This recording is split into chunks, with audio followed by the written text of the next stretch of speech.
Om Ajnanatimirandasya Jnananjana Shalakaya Chakshurumritam Yena Tasmai Shri Guruve Namaha.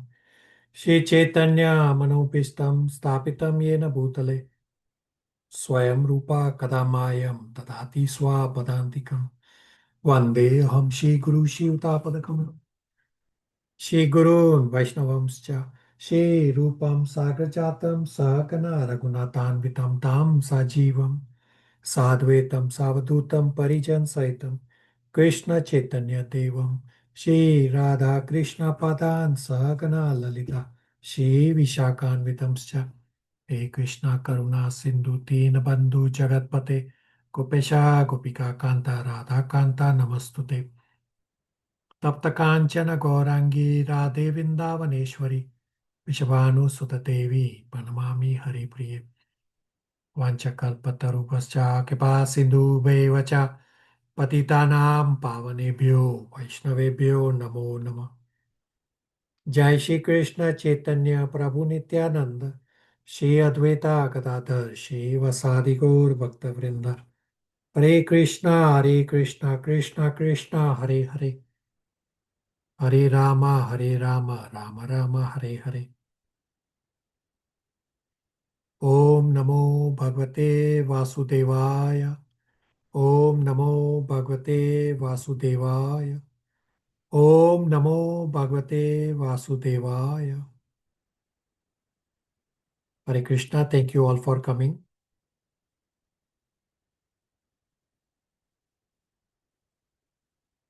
So today uh, we will discuss inquiries that have been generated from Canto 1, chapters 12 and 13.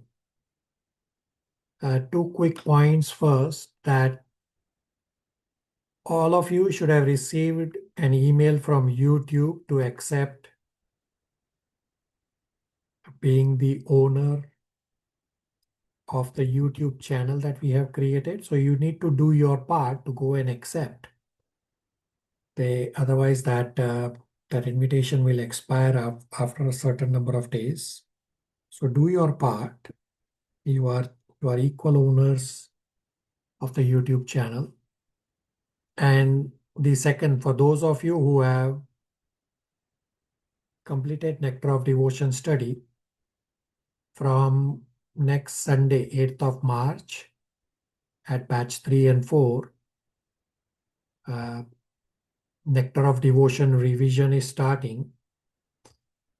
So you all are welcome to join. You all are welcome to do the presentation. And worst case scenario, you should try to listen to the Nectar of Devotion revision as well. So after our class today, I'll be sending you two recordings to listen to. One is that the Unit 4 revision, since Unit 4 is complete. And I will also send you the next class recording on chapter number 14 for the start of unit number 5 of Canto 1. So let me bring up on screen inquiries that are continuing from our previous discussion. So I had answered up to question number 9 in our previous discussion. So I will answer from question number 10 onwards. Question number 10.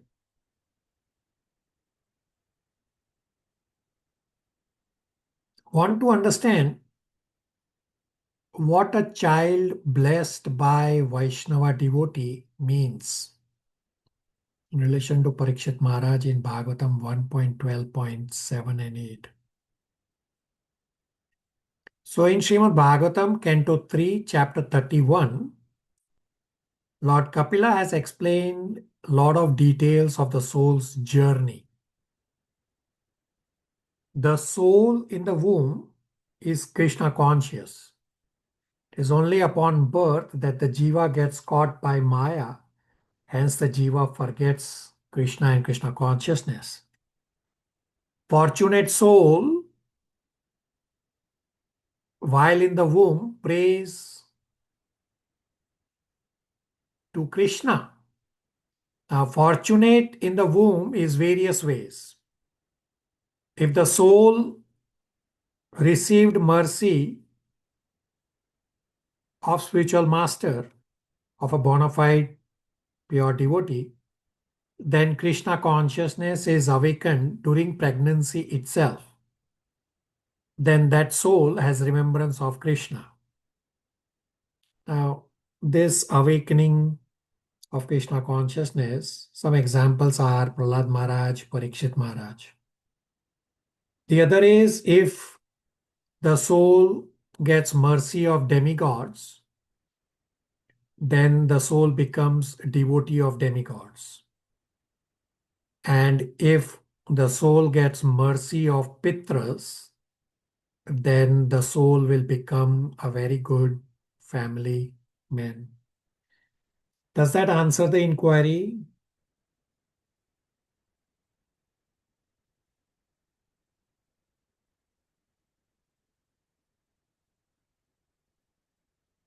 All right. Question number 11. Maharaj Yudhishthir is praised for protecting all living beings, including animals and plants. How would this biocentric model of governance practically address the economic conflicts of modern industrial society? So Sri Ishopanishad invocation mantra, which starts with Om Purnamada Purnamidam. The invocation mantra describes that this world is perfect for its purpose, and Krishna has already provided for everyone's sustenance. In Srimad Bhagavatam 3.5.5 and 3.5.49 describes that there is no such thing as scarcity in the material world. Rather, the scarcity is created by greedy people. Whenever there is living entity on earth, his sustenance is immediately arranged for by the Lord. The other species of living beings who far outnumber human society are never disturbed for maintenance. They are never seen dying of starvation.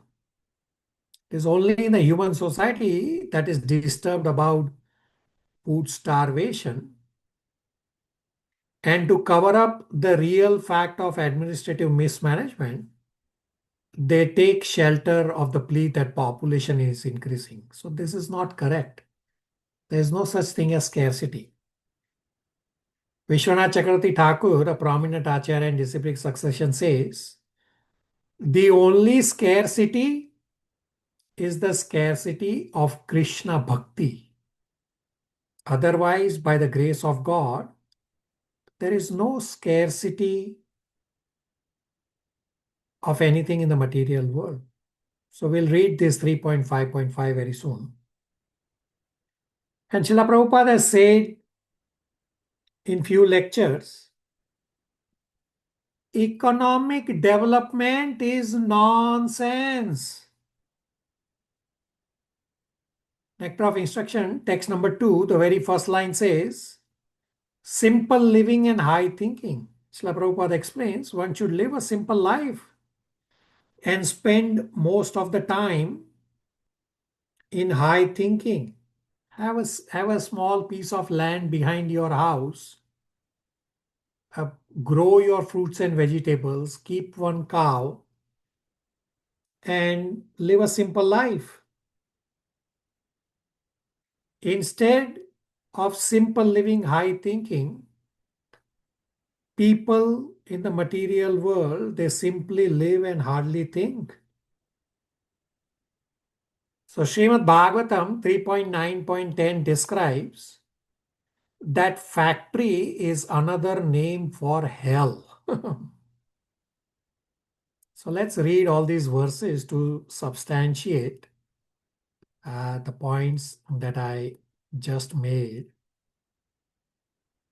So let's first read 3.5.5 translation and purport. Sumnima, 3.5.5 translation and purport from the screen. Hare Krishna.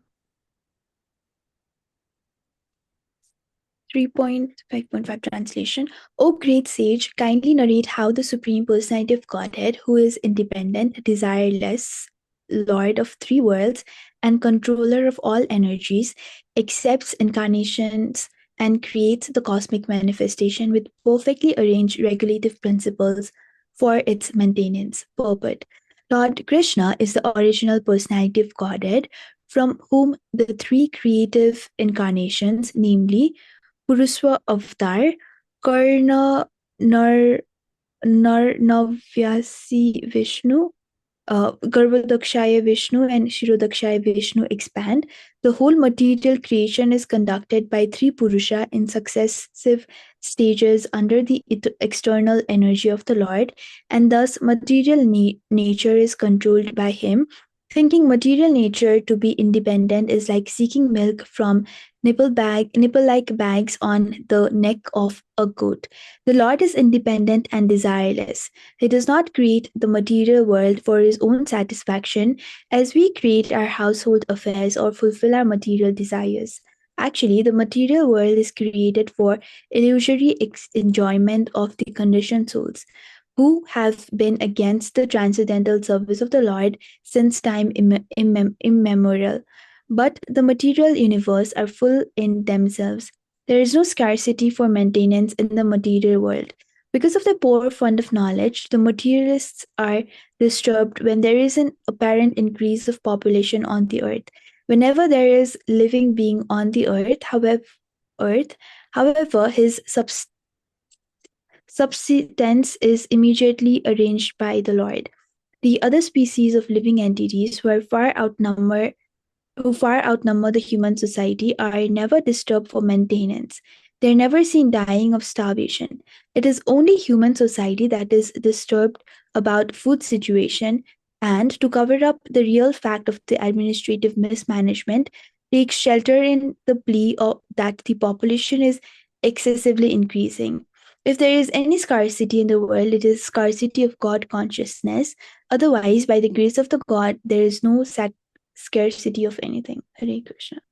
Right, so there's no such scarcity in the material world. It's all artificially created by humans. Similarly, we will read 3.9.10 translation and purport paragraph number 1, which describes that factory is another name for hell. Priyanka, 3.9.10 translation purport paragraph 1. Hare Krishna, 3.9.10 translation. Such non-devotees engage their senses in very troublesome and extensive work, and they suffer insomnia at night because their intelligence constantly breaks their sleep with various mental speculations. They are frustrated in all their various plans by supernatural power. Even great sages, if they are against your transcendental topics, must rotate in this material world. Purport. As described in the previous verse, people who have no taste for the devotional service of the Lord are occupied in material engagements. Most of them engage during the daytime in hard physical labor. Their senses are engaged very extensively in troublesome duties in their gigantic plants of heavy industrial enterprise. The owners of such factories are engaged in finding a market for their industrial products, and the laborers are engaged in extensive production involving huge mechanical arrangements. Factory is another name for hell. At night, hellishly engaged persons take advantage of wine and women to satisfy their tired senses, but they are not even able to have sound sleep because their various mental speculative plans constantly interrupt their sleep. Because they suffer from insomnia, sometimes they feel sleepy in the morning for lack of sufficient rest. But the arrangement of supernatural power, even the great scientists and thinkers of the world suffer frustration of their various plans and thus rot in the material world, birth after birth. A great scientist may make discoveries in atomic energy for the quick destruction of the world and may be awarded the best prize in recognition of his service or disservice. But he also has to undergo the reactions of his work by rotating in the cycle of repeated births and deaths under the superhuman law of material nature. All these people who are against the principle of devotional service are destined to rotate in this material world without fail. Hare Krishna. Factory is another name for hell. Right, so, and I will bring up one more verse, 3.30.3. The very first line in the purport, Prabhupada says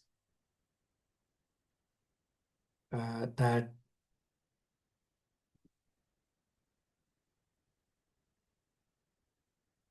a Krishna conscious person knows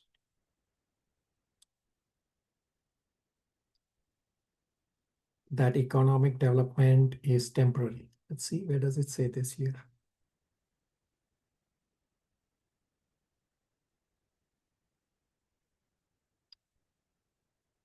I don't have the right reference. Okay, I will bring this up again later.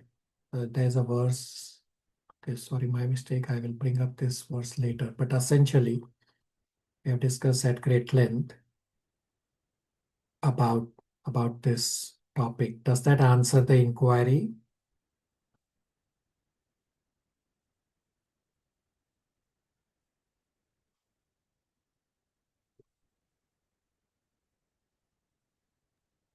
Hare Krishna, yes, Prabhuji. Thank you.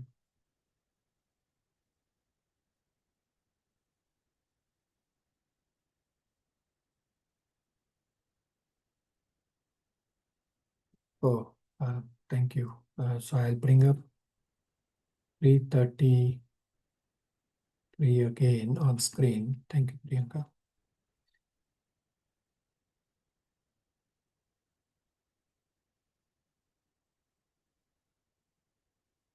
Yeah. Priyanka can read the last line. So this is 333, the same verse. I was just reading the first line instead of the last line of the paragraph. Priyanka? Hare Krishna, 3.30.3. Prabhuji, just the last line. Yeah. A Krishna conscious person knows that this economic development of human society is but temporary illusion. Right. So devotee know that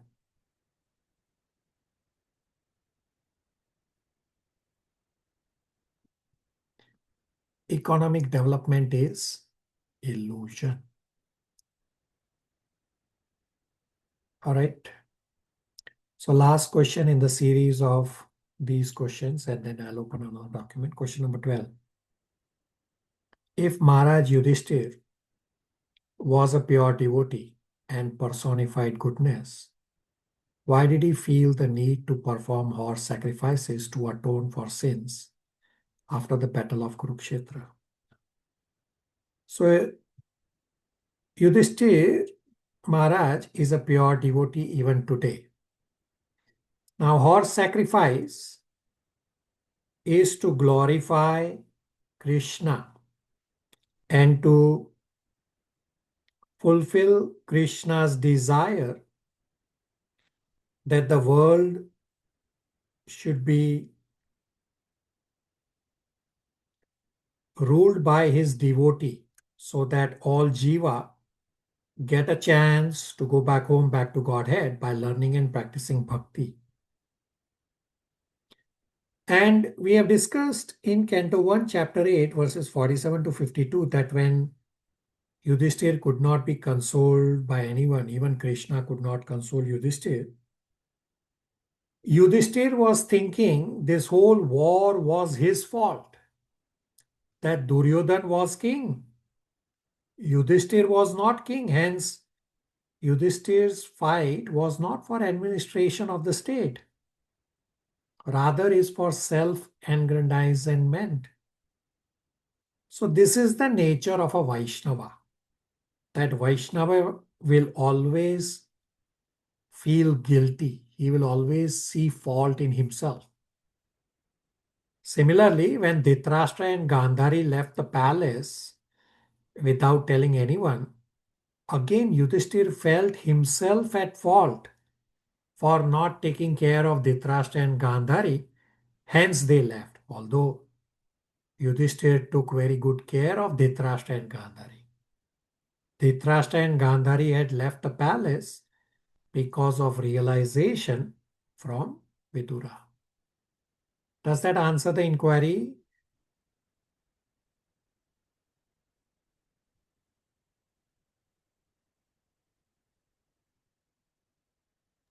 Hare Krishna Prabhuji. What is personified goodness? Like, what are the characteristics under that? So he will follow all dharmic rules and regulation. So Yudhishthir was also known as Dharmaraj. Dharmaraj means that he will uphold all religious principles. That's a Dharmaraj. That's a goodness personified or Dharma personified. And follow-up question on this, like, do we have those kind of people today? So pure devotees, yes, they will follow, they will live a life according to scriptures. Materialistic people, no. Rest of the devotees who are in the progress of moving from materialism to pure devotion, they would be in the progression. So some points they will follow, some will be work in progress. So Nima? Yes, thank you, Prabhuji. Very good. All right, so I will close this slide and I will open another document for inquiries from the last class. Today we should be caught up on all the inquiries that have been submitted so far.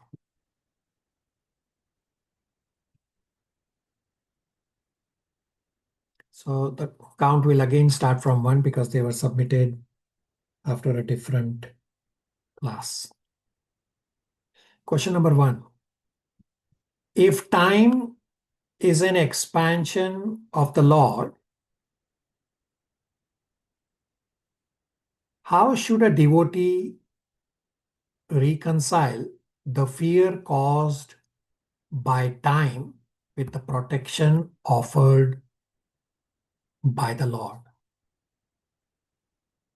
So in Srimad Bhagavatam 4.27.24 says, a devotee knows that after death, he is going back home, back to Godhead. Therefore, the devotee does not have fear of death.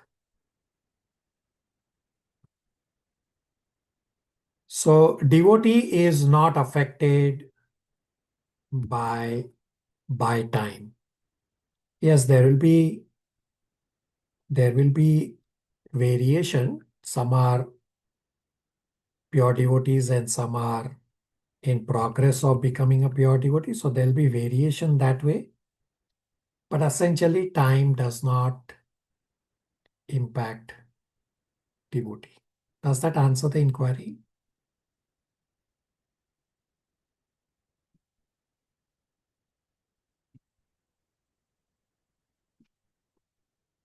Right. Question number 2, Srimad Bhagavatam 1.13.27. Could you please explain difference between Dhira and Sannyasi? So both are elevated stages. One is leading to the other. So it may sound like overlapping, and that is correct. It's slightly overlapping. Dhira is preparatory stage for sannyas. And sannyas is preparatory stage for Paramahamsa or first grade devotee of the Lord. Dhira means one who is not disturbed even when there is provocation. Dhira means one who is not disturbed by being away from family association. One can compensate life of frustration by becoming dhira, meaning leaving home for good without communicating with relatives. Narottama, or first-class human being, means to be completely dependent on Supreme Personality of Godhead, Lord Shri Krishna. So if one cannot become Narottama, at least try to become Dhira initially.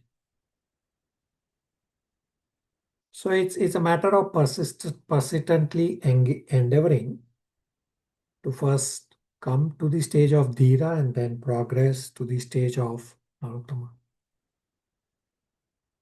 Does that answer the inquiry?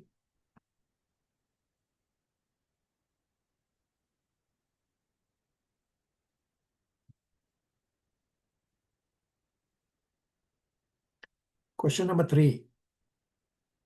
Is the word sadhu in Srimad Bhagavatam 1.13.29 being used to represent a pure devotee in general, irrespective of their transcendental class, whether it be Dhira, Sannyasi, Narottama, or even neophyte? So sadhu means a devotee, can be a devotee or a pure devotee. So this explained many places. One of the few places is Srimad Bhagavatam 3.25.21. So 3.25.21 is a key memorization verse which describes characteristics of a sadhu, characteristics of a devotee. So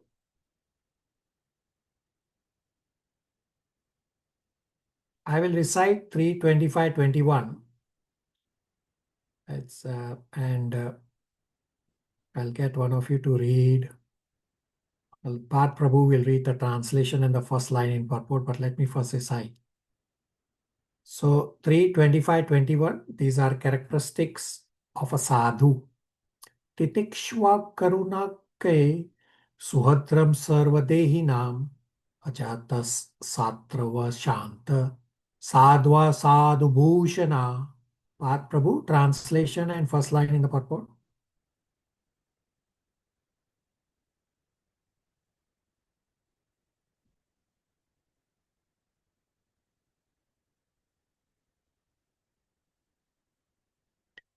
Padma Kumar. Okay, Hello. Pat Prabhu. Hare Krishna Prabhuji. Hare Krishna, go ahead, Pat. Okay. Translation text 21. The symptoms of a sadhu are that he is tolerant, merciful, and friendly to all living beings or to all living entities. Sorry. He has no Prabhuji. He has no enemies. He is peaceful. He abides by the scriptures, and his characteristics are sublime. First line in the purport.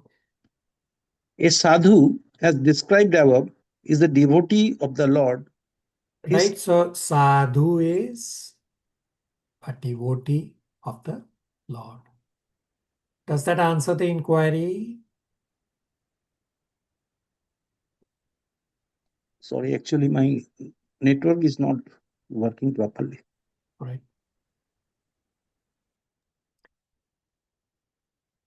Okay, question number 4. In Srimad Bhagavatam 1.13.30, what is the meaning of the sannyasi accepting a rod as a sign of renounced order of life? And can you please help me in understanding the difference between Ekadanda sannyasi and Vaishnava sannyasi? So Srimad Bhagavatam 3.6.36 is the direct answer to both points about Vaishnava sannyasi accepting the rod and the Ekdanda sannyasi. Padma Kumar, 3.6.36 translation and purport.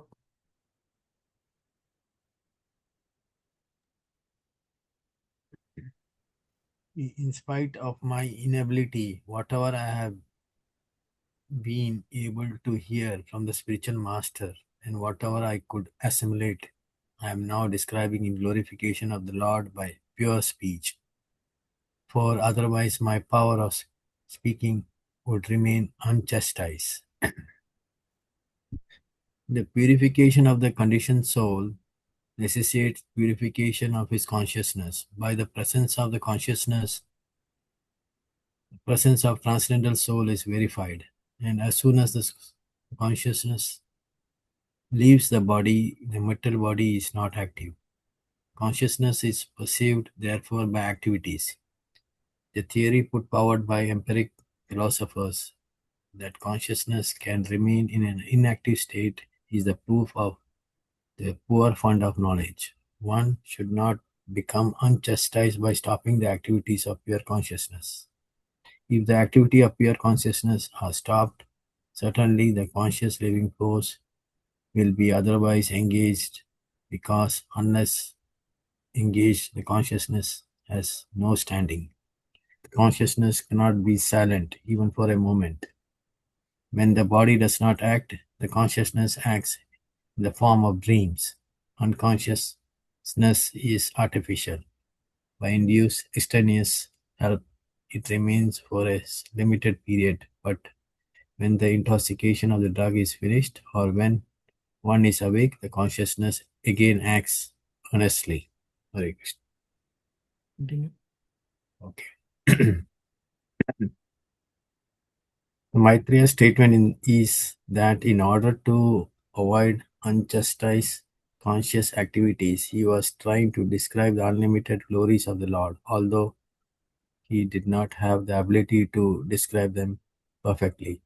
This glorification of the Lord is not a product of research, but the result of hearing submissively from the authority of the spiritual master. It is also not possible to repeat all that one has heard from his spiritual master, but one can narrate as far as possible by one's honest endeavor. It does not matter whether the Lord's glory are fully explained or not. One must attempt to engage one's body, mental, and verbal activities in the transcendental glorification of the Lord. Otherwise, such activities will remain unchastised and impure. The existence of the conditioned soul can be verified only by the method of engaging mind and speech in the service of the Lord. The three Nandi sannyasi of the Vaishnava school accepts 3 rods, representing the vow to engage in the service of the Lord with body, mind, and speech, whereas the Ekadandi sannyasi takes the vow to become one with the Supreme. Since the Lord is absolute, there is no distinction between him and his glories. The glories of the Lord, as chanted by the Vaishnava sannyasi, are as substantial as the Lord himself. And thus, by glorifying the Lord, the devotee becomes one with him in transcendental interest, although he remains eternally a transcendental servitor. This simultaneously one and different position of the devotee make him eternally purified, and thus his life becomes a complete success. Hare Krishna. Right, so Tridandi sannyasi is that the Vaishnava sannyasi is engaging body, mind, and speech in Lord's service, whereas the Ekdandi sannyasi, they are trying to merge with the Lord. Does that answer the inquiry?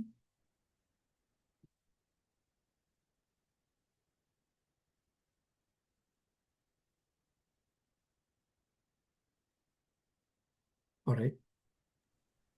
Hare Krishna Prabhuji, I have one question in this Yeah. regard. Yeah. That we have actually seen that one Dandi ek dandi sannyasi, but I have not seen three dandi sannyasi. Is it in existence right now? So if you see sannyasis in ISKCON,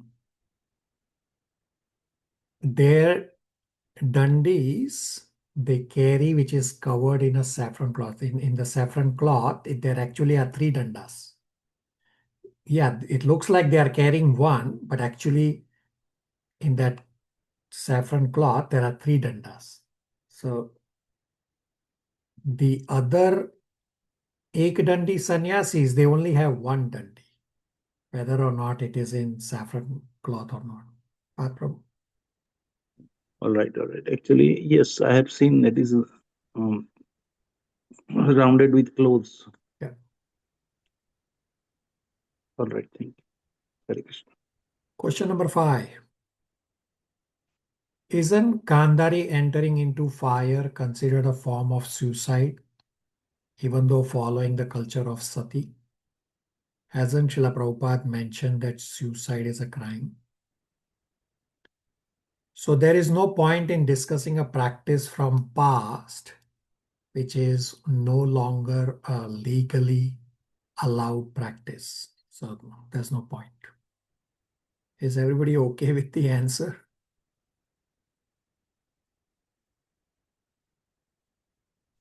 Yes, Prabhuji. Hare Krishna. Question number 6. Srimad Bhagavatam 1:13-27. Can you kindly explain what this verse means when it says, "He is certainly a first-class man who awakens and understands either by himself or from others"? The question is becoming awakened possible by oneself without the help of guru or guide? So we'll soon read 1:13-27 that Bhagavatam 1:13-27 says, one can understand either by himself or from others the falsity and misery of material world. This 1:13-27 does not say about becoming pure by own self. So understanding the falsity and misery of material world by own self is definitely possible. We have discussed this in Bhagavad Gita, that when we read Bhagavad Gita 8.15-16, that material world is a place of misery. And when we experience misery, so we can get that realization by ourselves that yes, material world is a place of misery. So let's read 1:13-27 to understand what exactly the verse is saying. Kunal Prabhu, 1:13-27 translation.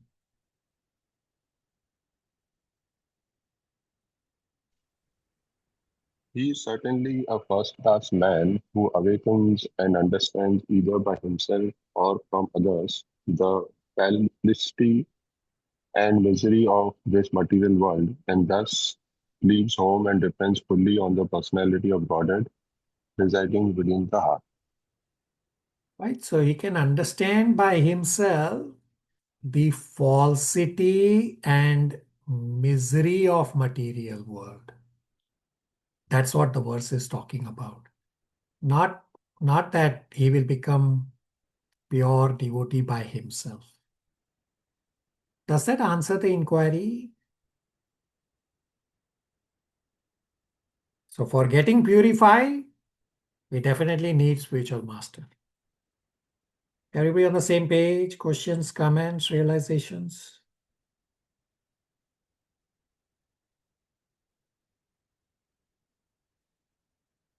All right.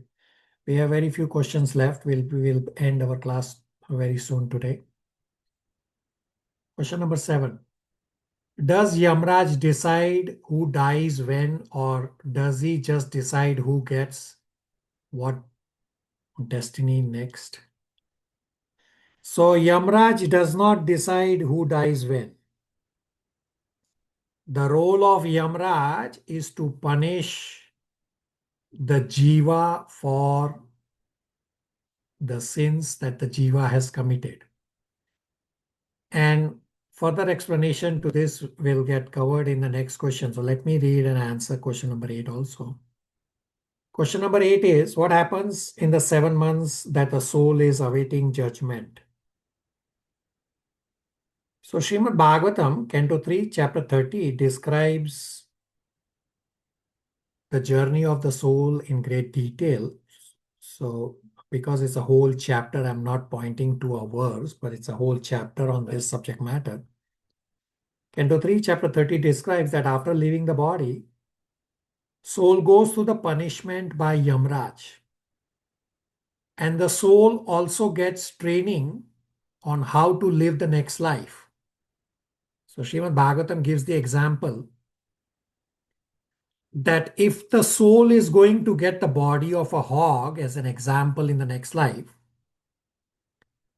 then the soul gets the training on how to live and eat like a hog. I mean, humans cannot live and eat like a hog. So this soul has to get the training, and then he gets the body of a hog, and then he lives like a hog. So if a soul is going to get the next life as a human, the soul travels to father's body through the food system. So that all happens during the waiting time. Does that answer the inquiry?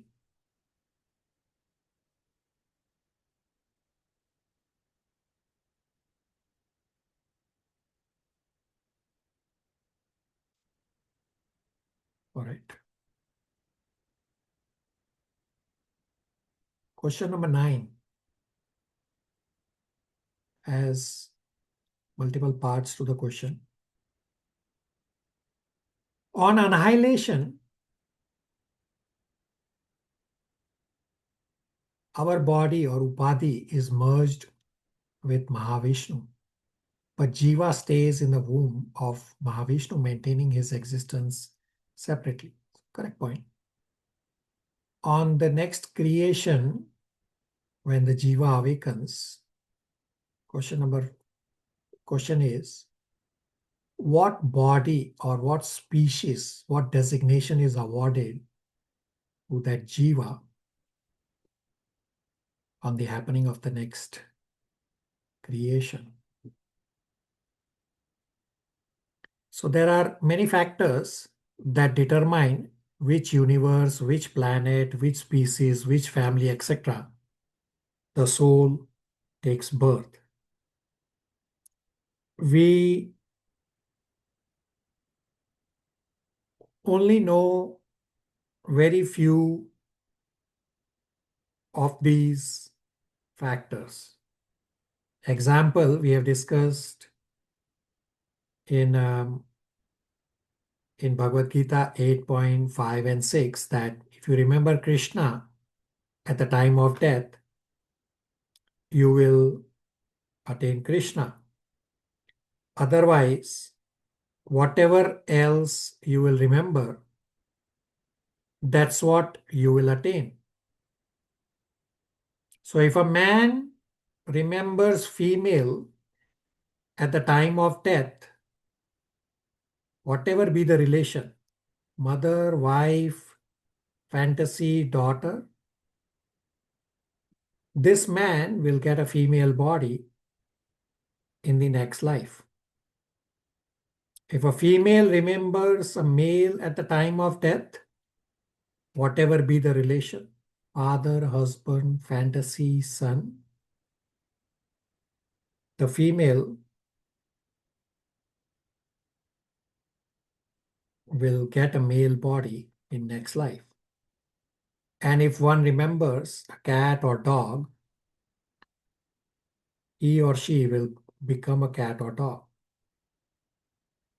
Now, there are many factors, other factor being if one has more spiritual credits, the soul gets male body, while if one has less spiritual credits, the soul gets a female body. So only Krishna knows what body the soul gets. We can only make an estimation, but it's ultimately is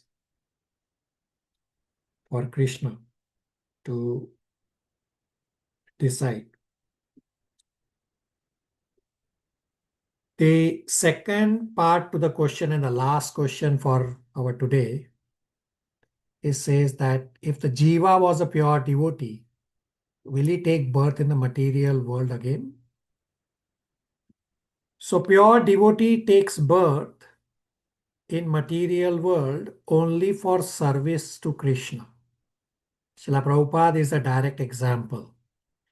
We have read and discussed in Bhagavad Gita 6.42 purport that by the grace of the Lord, both Srila Prabhupada and Srila Prabhupada's spiritual master took birth in a highly advanced devotee family. So the key word from the purport 6.42 is by the grace of the Lord.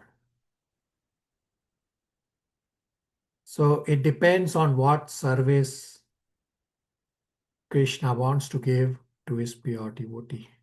Does that answer all the inquiries? Yes, Prabhuji, my another just doubt is that regarding, it is said that a person is designated as an Indian, American, like that. So how that is been determined? So as I say that after the soul leaves the body, the soul goes through a multi-dimensional chart which determines which universe, which planet, which country, which family, which colleagues. And we don't know all the dimensions. We only know very few. Therefore, I can only give an approximation.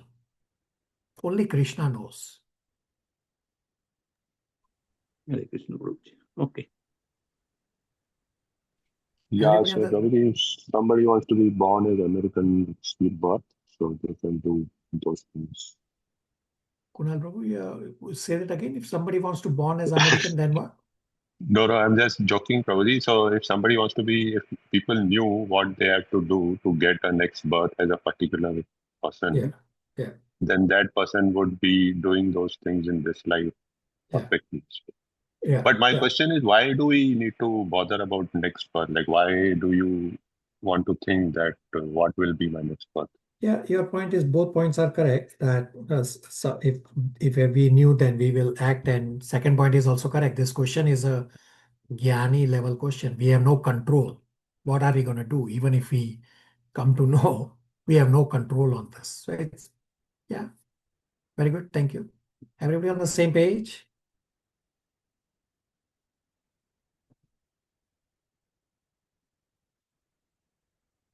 So we are all caught up on all the inquiries that you have submitted so far. So today I will again send the link for you to populate striking points and inquiries. I will also send you lecture to listen to for the Unit 4 revision of the previous batch. And I will also send you the next class recording for start of Unit 5 on Chapter 14. So you have at least 1 hour for today. So you have already assigned this time for Krishna. So you don't have to waste. You can just continue the spiritual activities by listening to the recordings. I'll post them immediately after our class ends. So you will have it. They are also available on YouTube also. So as I said at the start of our discussion today, that all of you should have received an email from YouTube to accept the invitation as the owner of the YouTube channel that we have created. Now, some of you have not accepted that. I request you to please do that. Otherwise, that link will expire at some point of time. So please do that. You are owner of the YouTube channel that we have created.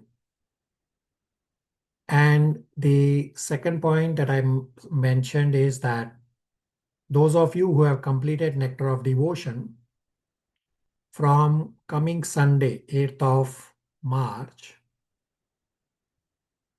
Nectar of Devotion revision is going to start at batch 3 and 4.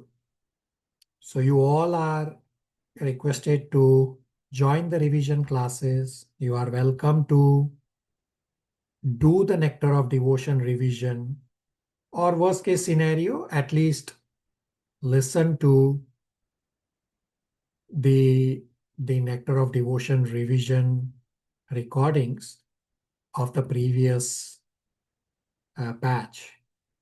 So I have on the screen the Nectar of Devotion revision schedule of batch 3 and 4.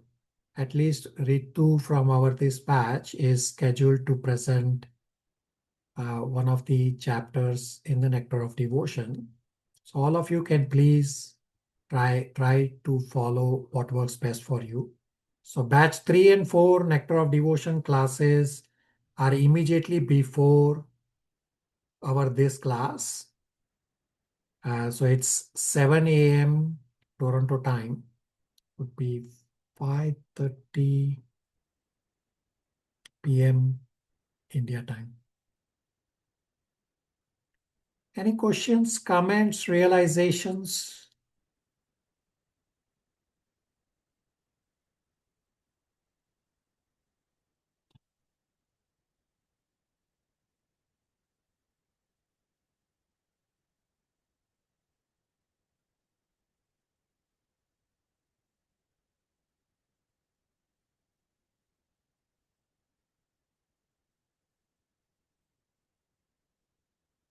All right, I don't have anything more to discuss today. So Padma Kumar says you have not received the link. I will send it to you again. Padma Kumar, check your spam folder. Not, I will anyway send it to you again. Rest of you, if you have not received the link, please message me and I will send you the link.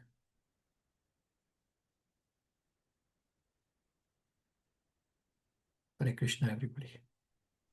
Hare Krishna. Hare Krishna. Thank you, Prabhuji. Hare Krishna. Thank you, Prabhuji.